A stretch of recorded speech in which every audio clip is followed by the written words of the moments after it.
پدر ملا نصرالدین 3 ماهی بریان به خانه برد.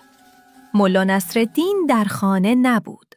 مادرش گفت: این را بخوریم پیش از آن که نصرالدین بیاید. سفره بنهادند. ملا نصرالدین بیامد. دست به در زد.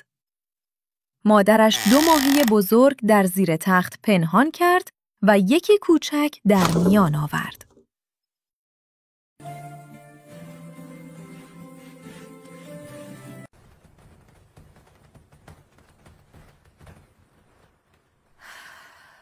ملا نصرالدین از شکاف در دیده بود.